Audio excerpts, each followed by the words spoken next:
Good morning, folks, and welcome to Emerson Unitarian Universalist Church. My name is Reverend Ed Prue, and I'm the minister here, and I am so happy to see all of you here today. It's a beautiful day. Woo, that's good. Welcome, everybody. Welcome. If you're still a little new around here and would like to get to know more about us, there are yellow cards in the back of your pews. You can fill in there's a demonstration of a yellow card right there. You can fill in the yellow card, both sides, please. And we will send you our newsletter, and we will send you 2 emails a week, not 40. We will not spam you. If you are new around here and have been around and would like to consider joining Emerson, we will have a meeting for you on the 4th Sunday of the month. It's a few Sundays from now, upstairs in the library. Please feel free to join us. We call it the Blue Tag Meeting. If you still have a blue name tag, it's for people who have been here long enough to get a name tag, but not long enough to make a decision to join the church. You can come up and learn more about the functioning of the church and all that stuff, and Emerson and Unitarian Universalist. If today is your first time with us, we are very happy to see you. You should have gotten a welcome kit. I will say to you, if you're trying to find a new spiritual home, you should go to that spiritual home 7 times before you make a decision about whether that spiritual home fits into your life or not. Except for today, when I'm going to say you should go 8 times, because today is off the rails different than a normal Sunday service. We've been a little heavy. I didn't hear it. I don't think I want to hear it. I say 7 every week. This time I say this one's weird. Yeah, okay, yeah. All right. Well, we are welcome. We are so happy you're here, no matter how long you stay. And if you're here for the 50th or the 500 or 500 millionth time, we are also happy you are here as well. I think that's all we have for announcements this morning. Oh, one thing. The soccer is starting. I put the Houston soccer schedule on our Facebook page because the schedule is this big, like this. It's got games all over the country. So if you're only interested in the Houston games, it's on our Facebook page, nice and easy. All the games are at NRG, and all of them start at noontime. So I would think that should be less of an effect on traffic than maybe people are hoping that they will be. So, no, I'm not hearing any, no, it's not going to be good, is it? No. Okay, and with that, we have a guest, Amy. Good morning, Amy. Would you bring us into the formal part of our service, please, with our prelude?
Let's play ball. Let's play ball.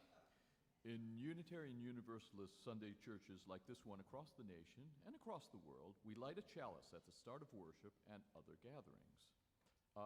I would like to invite Scott Scheib to have the honor of lighting our chalice this morning. As Scott lights our chalice flame here in the sanctuary, I invite those of you joining us from home or away on YouTube to light a candle or chalice of your own. In the words of Reverend Sherry Woodbury, the light of the chalice represents the spark of the Spirit, cupped in earth's embrace. It represents the light of love alive in all creation, and when we kindle this flame here in the presence of this beloved community, we rekindle our connection to the sacred web of life. When we light our chalice, we hear words of timeless wisdom to help center us for our time together. For the month of June, our chalice lighting words come from Rania al-Abdullah. Rania al-Yassin, now known by her regnal name of Rania al-Abdullah, is the current Queen of Jordan as the wife of King Abdullah II. She is an author advocating domestically and globally for cross-cultural dialogue. Please join me in reading these words together as they appear on your screen. We are stronger when we listen and smarter when we share. We welcome you here today. We welcome you who come here for the first, the fifth, or the 500th time. We welcome you who come with heavy hearts or with joyous spirits. We welcome you to be with us as we experience the mysteries of a fully human life together. Please join me in our welcoming words. The words are on the screen. Whoever you are, wherever you come from, wherever you find yourself on your life's journey, whichever your pronouns, whether you walked in or rolled in or dialed in, whomever you love, you are welcome here. Stephen. I forgot to introduce Stephen Lipp, folks. Thank you, Stephen, for helping out this morning. For those of you who don't know Stephen, you will.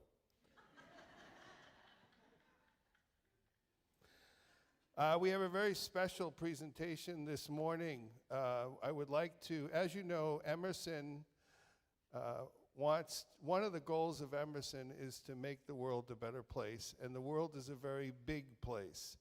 So we often partner with existing institutions and existing organizations who can help us live out that goal of making the world a better place. And this year's recipient of our charitable outreach grant is here with us today, and I invite Carol and Ann from the Charitable Outreach Committee of 2025 to introduce Karen, our guest. Good morning. As Ed said, each year our Charitable Outreach Committee does find some excellent community partner to whom we give a very significant grant. In 2025, Ann May and I considered several organizations. We were looking for one that is doing good and who aligns well with Emerson's values. The committee did select Target Hunger for the 2025 grant of $10,000. We designated $5,000 of that for current needs to address food insufficiency in Northeast Houston, and the other $5,000 is now supporting Target Hunger's capital campaign to build a permanent distribution and education center, which will help build community resilience. Target Hunger's Director of Development, Carrie Greslek, joins us today to acknowledge this award and explain some of their important work. Carrie? Good morning, everyone. First, I just want to say thank you very much for this very generous support. I'm honored to be here today on behalf of Target Hunger. Target Hunger began 37 years ago to address hunger in the Fifth Ward. Our mission is to alleviate hunger and its root causes in the vulnerable Northeast and East Houston neighborhoods, where at least 1 in 4 people are hungry. All the neighborhoods are USDA designated food deserts, which means that grocery stores are scarce. Target Hunger takes a 3-prong approach to our programming, and everything is at no cost to the client. First, we provide food assistance through a monthly pantry program where families shop for groceries. In addition, we host drive-through food distributions twice a week. In 2025, Target Hunger served more than 25,000 unique individuals, which means that each person is only counted one time. In that year, we also provided over 1.7 million meals to those families. The second prong addresses the root causes of hunger. We use a team of community health worker navigators who are bilingual, caring, and knowledgeable to connect clients to other resources and also help them take a journey to financial stability if they're ready. In 2025, we provided navigation assistance to over 1,000 households who received more than 1,800 referrals. The third prong is disaster relief. As soon as feasible, after a weather event, we respond. We partner with the City of Houston and the Houston Food Bank to coordinate and respond to help the community. I'd like to share a brief story to illustrate our work.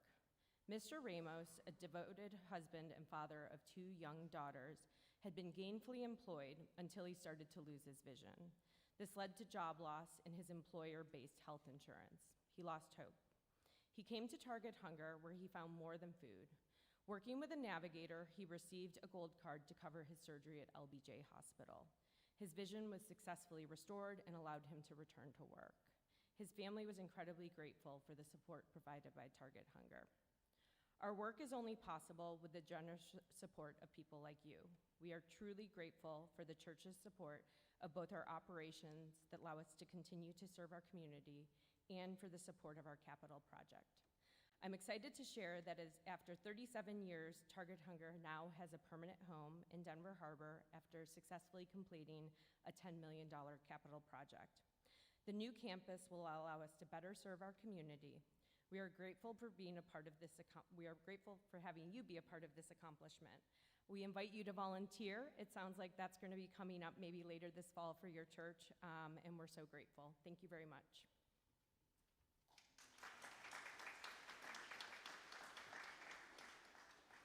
Thank you, Carrie, for coming to share more information about Target Hunger. We have a table set up in the gathering place, and we would love to have a chance to talk to you more in detail about some of the programs and some of the ways that we hope to develop some volunteer opportunities. Thank you. And there's cookies.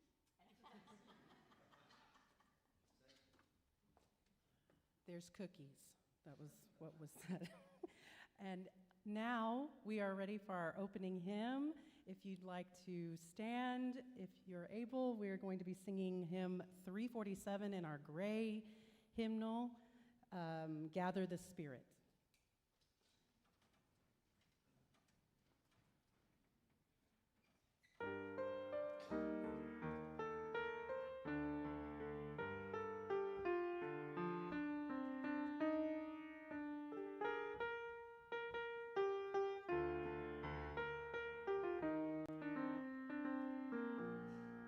Gather the Spirit on us, our sacrifice.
I would like to now invite anyone who is willing or interested in participating in this ritual that we do every now and then here at Emerson. This is a lighting of candles. And what it is it's everybody who walks into this place on any given day walks in carrying something. They walk in carrying a grief, a concern, a love, a joy. If you bring those with you, we invite you to share them with everybody here. And we will light candles to represent your love, your joy, your concern, your grief. Light a candle, bring what is on your heart, in your soul, and carrying with you today. Bring it, share it with everybody here, and we will see what this looks like when it is all done. So as you are ready and as you are willing, you can come up and light a candle. You don't have to, but you're invited to do so.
Somebody asked me yesterday why I became a minister.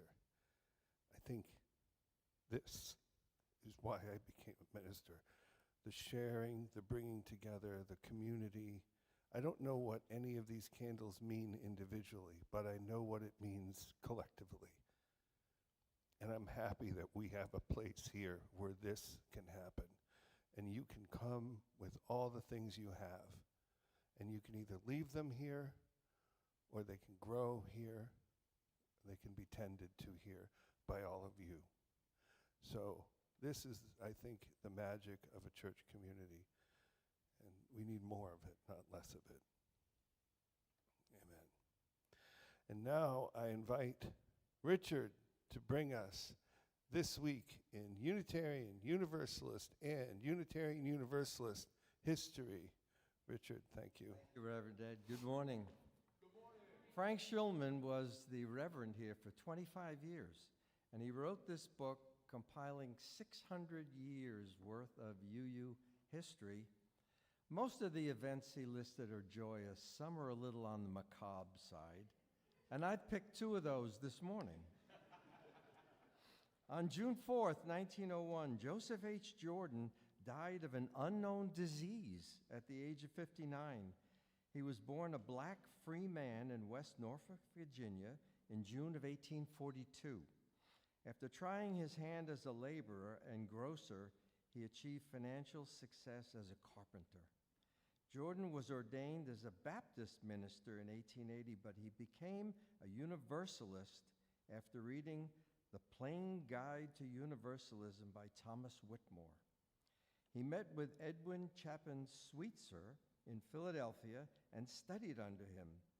Jordan began preaching Universalism, and the Universalist Ordaining Council voted to ordain him as the first African-American Universalist minister.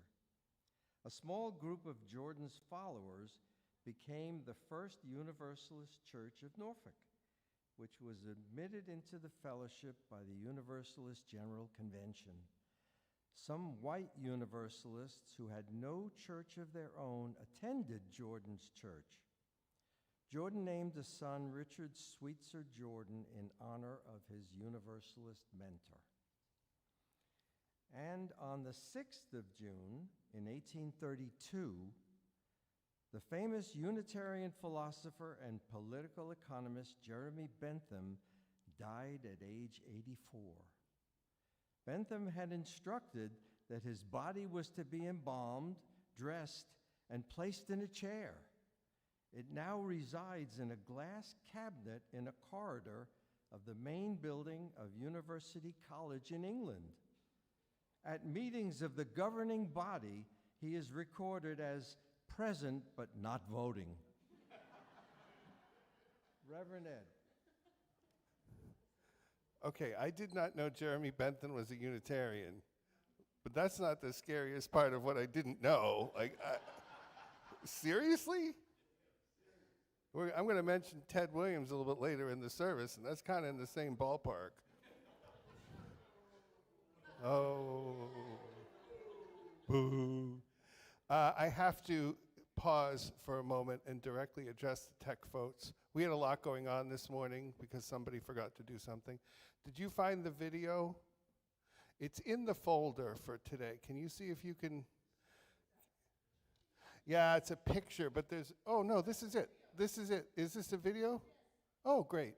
You guys are great. Let's have a round of applause for our tech people. Thank you for covering me and making me look like I know what I'm doing. Our opening words this morning come from the great baseball player known as the Iron Horse, Lou Gehrig. As you know from the name, Lou Gehrig died of a terrible disease known as ALS. Upon finding out of his diagnosis, he immediately retired from baseball and was thrown a grand going-away party on July 4th, 1939 at Yankee Stadium, where he gave this speech. Now, unfortunately, the whole speech was either not recorded or the recording didn't survive. So we know what he said, but we don't have a recording of him saying it. So the television personality Keith Olbermann fills in the blanks in this speech. So it's going to go, this speech is going to go back and forth between Keith Olbermann, when he was with the SPN, and Lou Gehrig.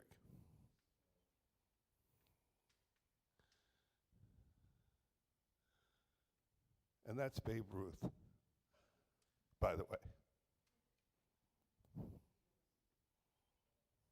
Uh-oh. Do we need to take back our round of applause for the tech people?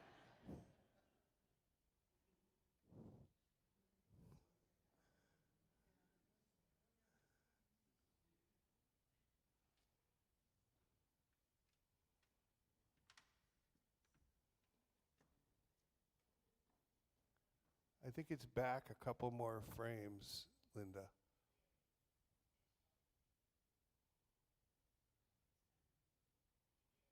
Oh.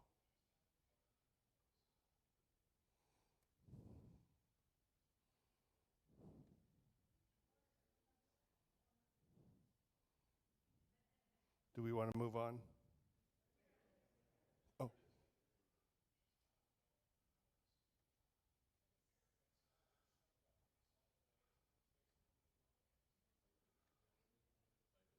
Oh, it's just playing through that computer. Okay. Well, we tried. We will move on, but thank you very much for trying on the fly. Oh. Put a microphone up to it.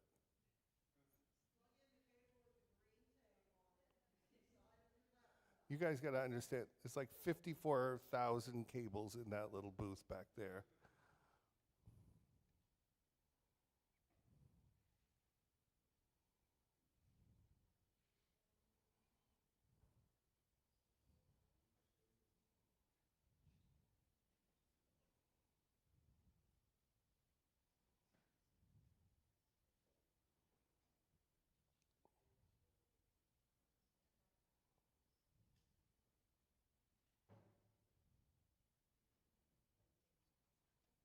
Tell you what,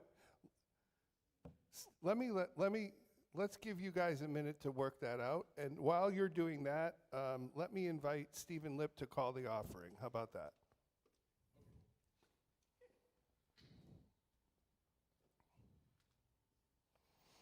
Emerson's purpose statement is, our beloved community of faith, reason, and affection welcomes all to grow in mind and spirit as we build a better world. We remind you of it each week by stating it right on the front of your order of service.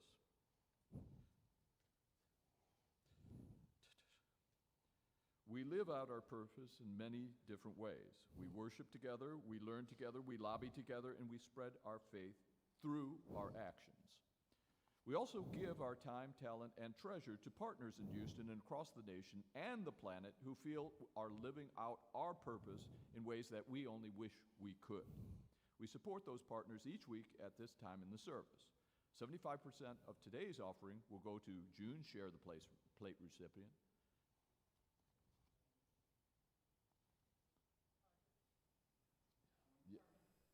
No. No, it's not this. Okay, I'm sorry. Oh. It's. Okay. It's the women's home.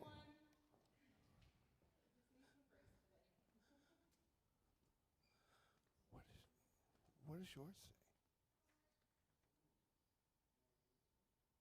We begin with just how young he was.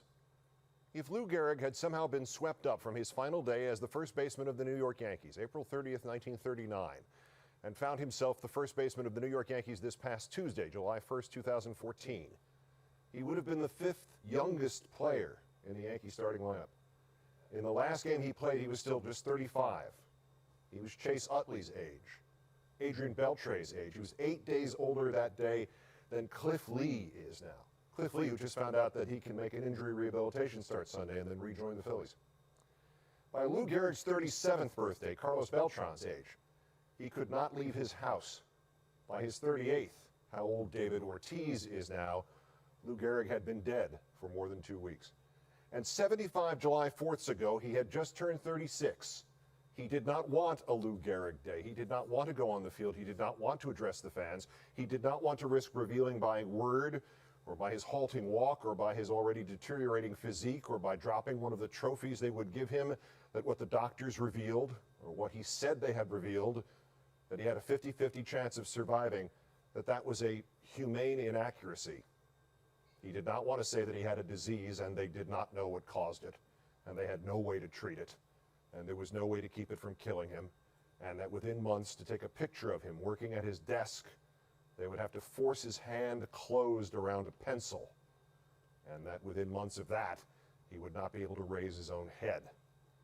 And so when on the 4th of July, 1939, in front of 61,000 fans at Yankee Stadium, the other speeches had all been made, and the awards and gifts all handed out, and the startled looks and gasps of all the players who saw just how thin and old he had already become had been muted and hidden, and it came time for Lou Gehrig to go to the microphone to speak, he did not move.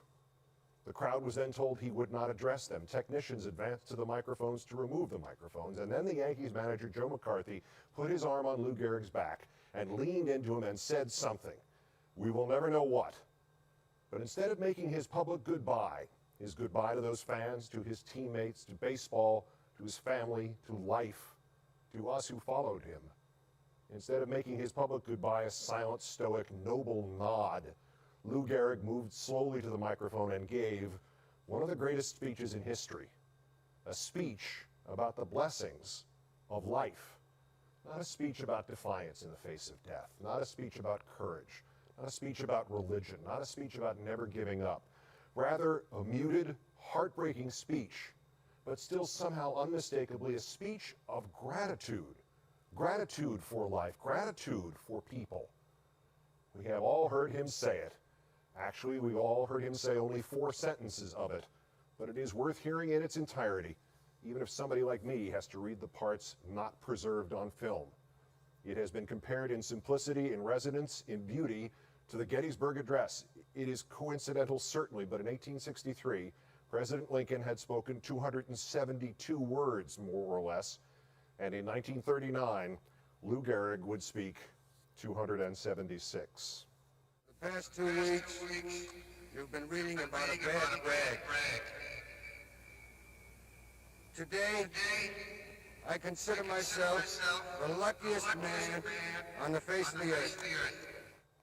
I have been in ballparks for 17 years and have never received anything but kindness and encouragement from you fans. When you look around, wouldn't you consider it privilege to associate yourself with such a fine-looking man as is standing in uniform in this ballpark today?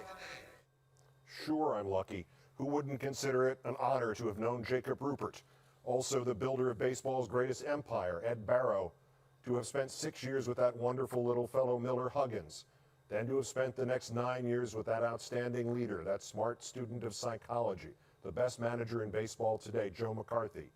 Sure, I'm lucky. When the New York Giants, a team that would give you your right arm to beat and vice versa, sends you a gift, that's something. When everybody down to the groundskeepers and those boys in white coats remember you with trophies, that's something. When you have a wonderful mother-in-law who takes sides with you in squabbles with her own daughter, that's something. When you have a father and mother who work all their lives so you can have an education and build your body, it's a blessing. When you have a wife who has been a tower of strength and shown more courage than you dreamed existed, that's the finest I know. So I close in saying That I might have been given a bad break, but I've got an awful lot to live for. Thank you.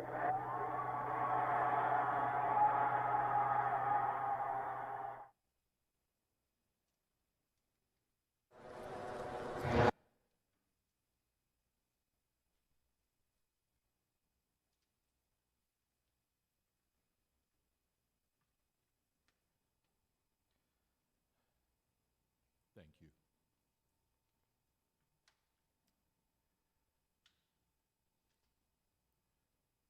"75% of today's offering will go to our June Share the Plate recipient, the Women's Home. The mission of the Women's Home is to build communities that strengthen women and support families as they reclaim their stability. Guided by our signature whole life model, we provide care that is comprehensive, evidence-based, and compassionate. Our approach meets women and their families where they are, empowering them to reclaim their lives and become strong, contributing members of their communities. The remaining 25% of today's offering will go to Interfaith Ministries Meals on Wheels, which provides thousands of meals every day to Houston's homebound seniors.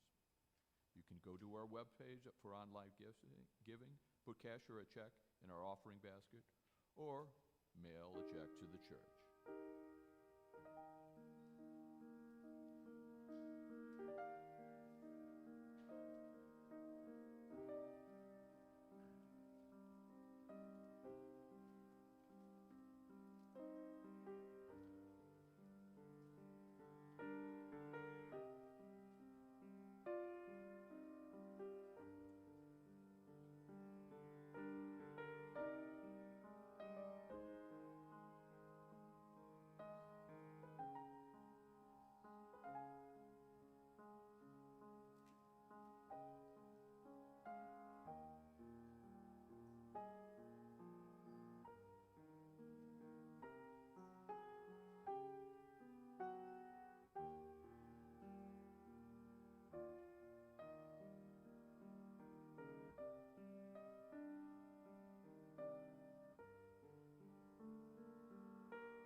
Our second reading this morning comes from Earl Weaver.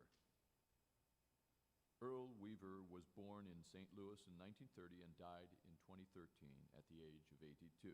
In between, he managed the Baltimore Orioles, a baseball team, for 17 years, winning the World Series in 1970. He was inducted into the Orioles Hall of Fame in 1983 and into the Major League Hall of Fame in 1996. He says this about the difference between baseball and, assuming this, American football. In baseball, you can't sit on a lead and run a few plays into the line and just kill the clock. You've got to throw the ball over the damn plate and the other player gets his chance. That's why baseball is the greatest game of them all.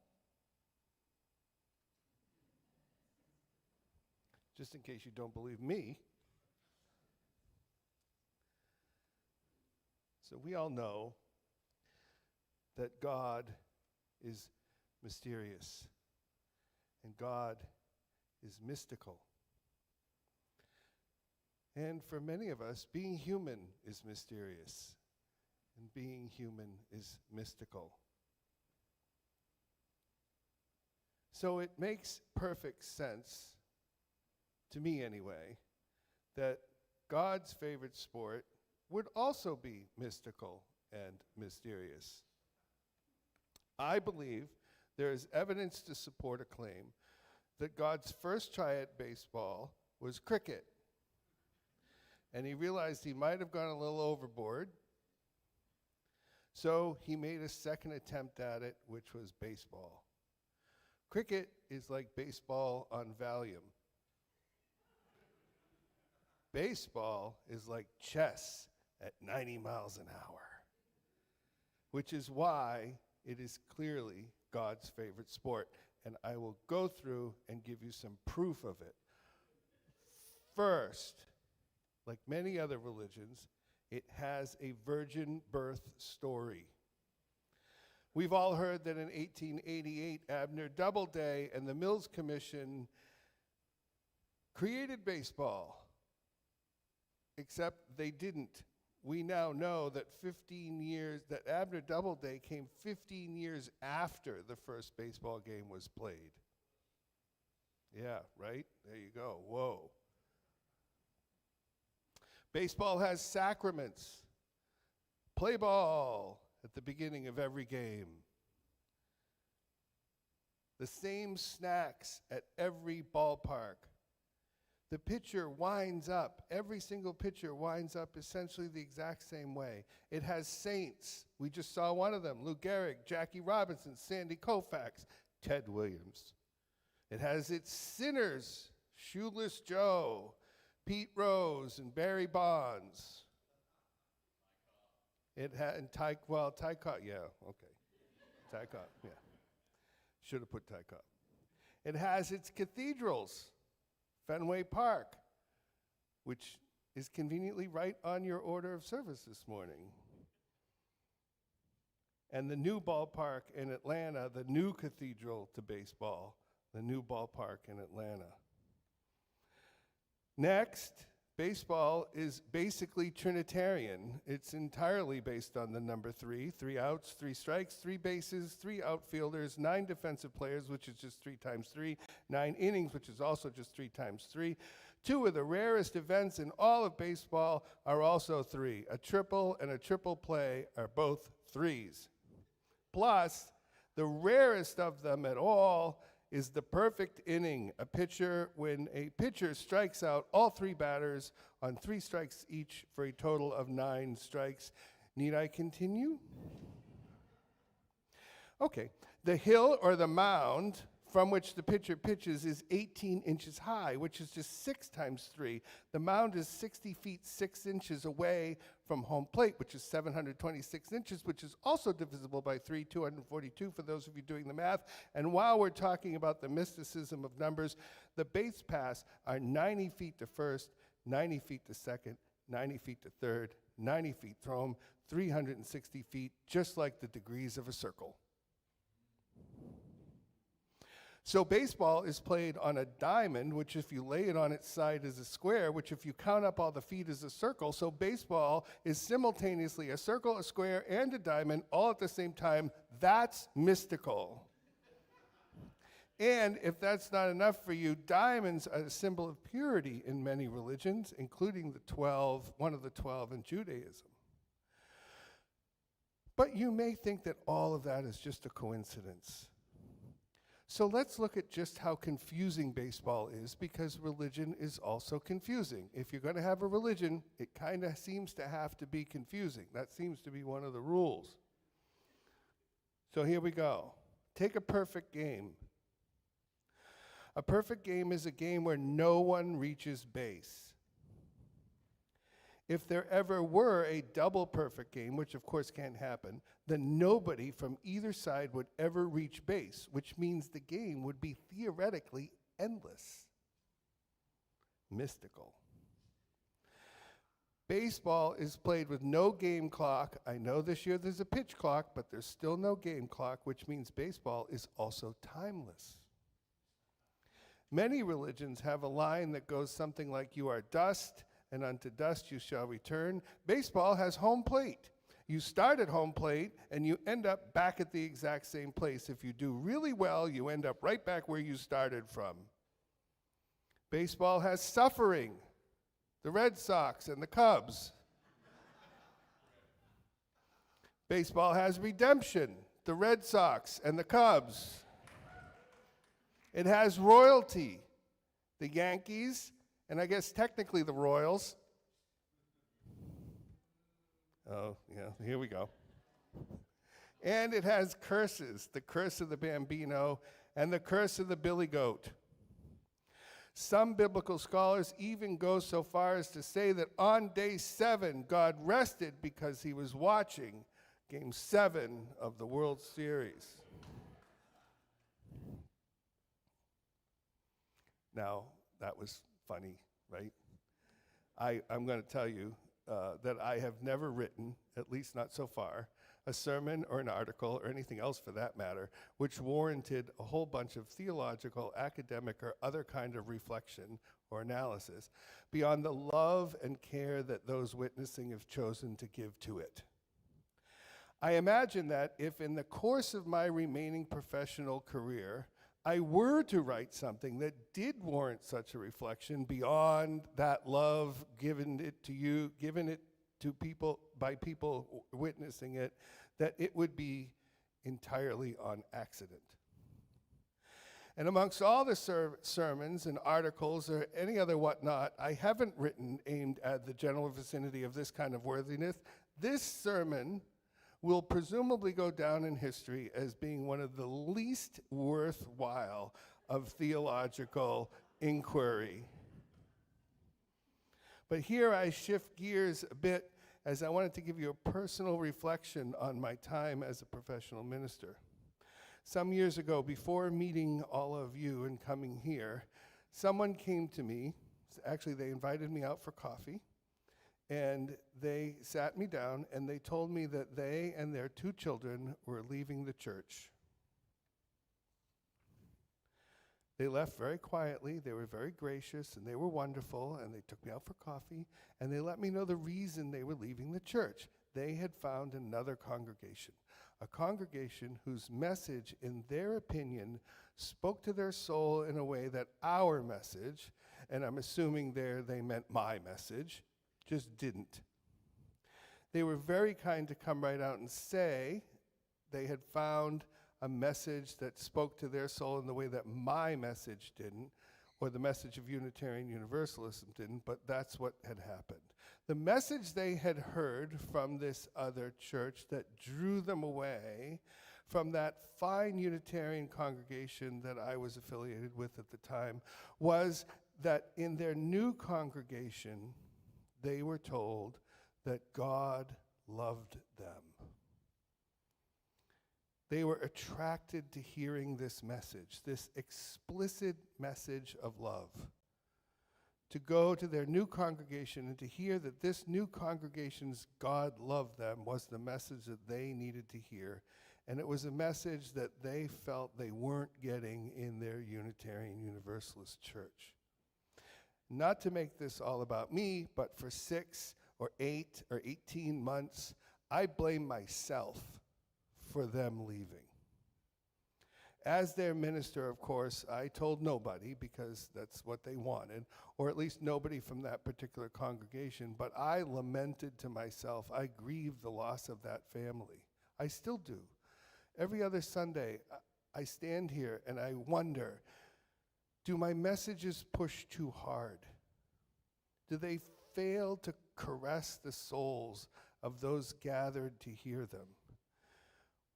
Do my messages not push enough on the individual soul? Do they weigh too heavy on the lament? Maybe it's my own personal lament of society. Do I not explicitly talk enough about the redemptive, liberating message of Unitarian Universalism?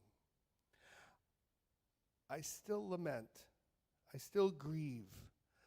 But all these years later, I know that my messages to you have been messages of hope. But like a finger pointing at the moon, you've all heard that story, right? The finger pointing at the moon. My messages have been focused on the finger, how it points, where it points, and why. My messages have always assumed that you and I both know that the gods in the universe in which we all hang out for this very short time, they provide hope, a hope that can only come from love. The moon itself, the redemptive, liberating message of Unitarian Universalism, to me is implied. Maybe sometimes I imply it too deeply. I make you have to dig too hard. I assume that you all know that the moon, metaphorically, is there, and in the general direction of which my hand and the hand of Unitarian Universalism is pointing. I also assume that if you don't know that the moon is there, that you can choose to follow the finger. You will be generally headed in the right direction toward this metaphorical moon.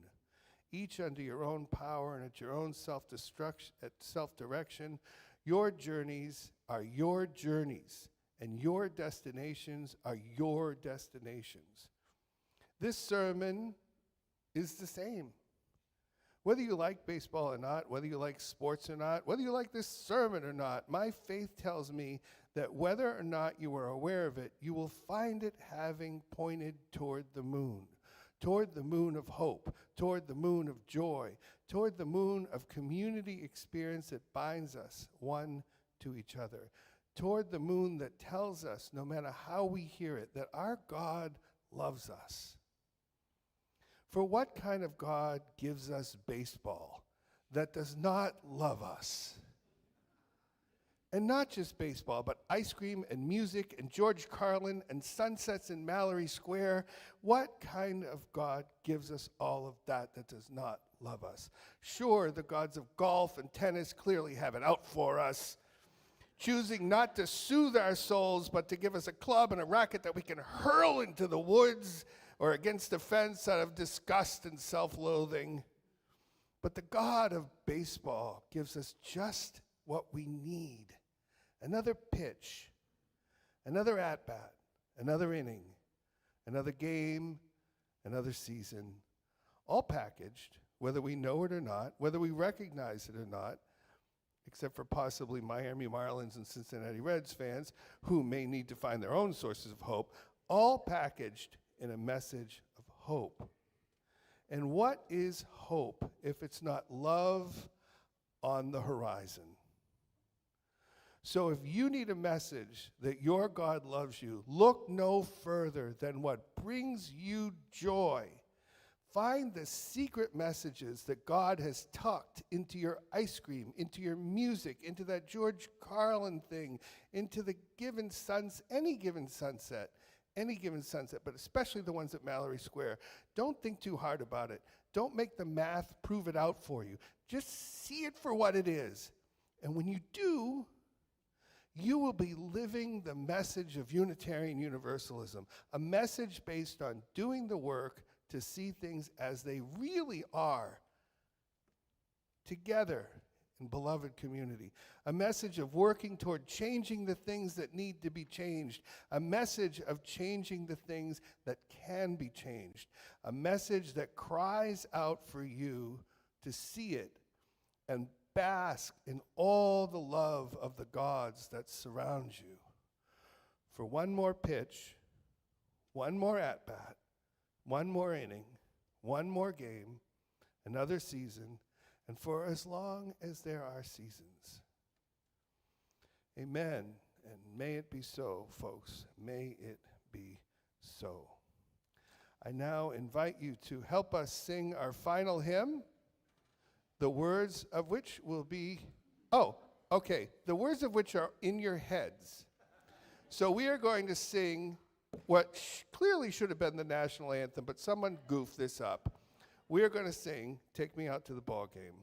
And when it gets to the part about the team winning, you just say your own team, even if you're wrong.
Now, if we were doing this for real, we'd sing Sweet Caroline next, but we're not going to do that.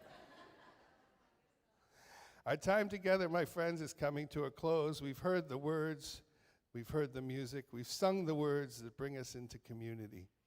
Our time together is coming to a close, but our work is not. We are so happy for the people here with us, the project, the Target Hunger, who are doing our work in the city in ways that we cannot.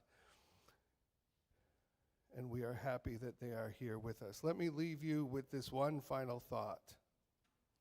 May you, in the course of your days, may all of your pitches be unhittable strikes, may all of your hits be ground rule doubles, and may you even get around to stealing a few bases. Now, go in peace and love and community. And please stop and hear what Target Hunger has to say. Amen. Chalice. Oh. No, it's okay. Where'd he go? Steve. Did he leave? Delay of game. There's no delay of game in baseball. I'll do it. Okay. That's an error. That's right. But today's been a lot of errors, actually. Sorry for that. I beg your indulgence. Okay. False start.